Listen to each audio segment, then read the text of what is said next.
Жогорку кеңештин депутаты Исхак Масалиев парламенттин төрагасы Дастан Жумабековду кызматтан чакыртып алуу маселесин Өнүгүү Прогресс фракциясына сунуштаганын Фейсбуктагы баракчасына жазып чыкты. Мен фракцияга анын кызматтан чакыртып алууну сунуштадым. Ал талкууланып жатат, колдоо табат деп үмүт кылам. Жок дегенде бир нерсе кылалы деп эл өкүлү жазды. Исхак Масалиев жогорку кеңештин дарегине сындар айтылып жатканын белгилеп, бул жетекчиден дагы көз каранды экенин белгиледи. Ал Дастан Жумабековду төрага кызматын аркылоо үчүн жаш жана жигердүү деңгээлде тажрыйбасы жок экендигин белгилеген. Эске салсак, парламенттин төрагасы Дастан Жумабековдун сүйлөө маданияты байма-бай сынга алынып келет. Сентябрь айында Казакстанда даяр текст окуп бере албаган спикерди интернет колдонуучулары жапырт сынга алышкан. Жакынкы күндөрү сессияда Германиядагы шаардын атын так окуй албагандыгы менен коомчулуктун сынына кабылган.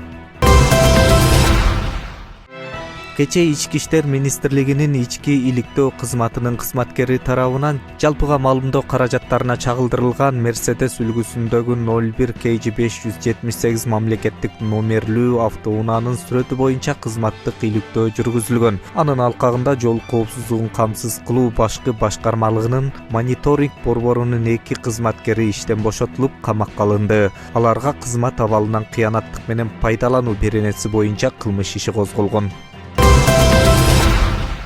Президенттик аппараттын маалымат саясат бөлүмүнүн башчысы Толгонай Стамалиева Азаттык Глоб жана 24 KG медиа ресурстарынын эсептерин камакка алынышын сындады. Кыргыз Республикасынын президенти Сооронбай Жээнбековдун сөз эркиндигин коргоо принциптерин карманып, күчтүү жарандык коомдун болушун колдогону белгилүү. Мамлекет башчысы бул тууралуу эл алдында чыгып сүйлөгөндө да, массалык маалымат каражаттарынын өкүлү менен жолугушканда да, өлкөнүн жана чет элдик массалык маалымат каражаттарына берген маектер да баса белгилеп келет. Президент дал ушул жагдайлар өлкөнү өнүктүрүүдө маанилүү роль ойнойт деген көз карашынан кайтпайт. Мамлекет башчысы азыркы абалга кандай гана реакция кылбасын, коомчулук тараптан сот иштерине жана соттун чечимине басым жасоо аракети катары кабыл алынышы мүмкүн. Бардык соттук териштирүүлөр, анын ичинде медиага карата дагы, укуктук гана талаада жүргүзүлүш керек.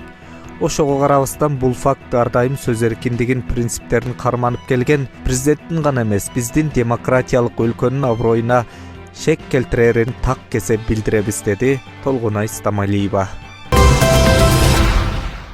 Бишкекте 19 декабрда Горки паркында Садыр Жапаровду колдоо митинги болот. Бул тууралуу социалдык тармактарда тарапташтар кабарлады. Эске салсак, Садыр Жапаров 2013 жылы Караколдо митинг уюштуруп, Ысык көлдүн ошол кездеги губернатору Эмилбек Каптагаевди барымтага алган деген айыптын негизинде 2017 жылдын мартында камакка алынган.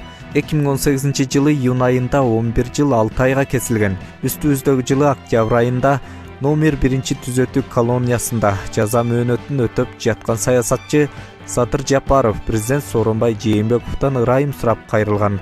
Саясатчынын жактоочусунун айтымында азыркы күнгө чейин жооп келе элек. Садыр Жапаровдун досу, саясий үзөңгүлөшү Камчыбек Ташиев дагы Саясат KG сайтына интервью берип, Жапаровдун тарапташтарын митингге чакырды.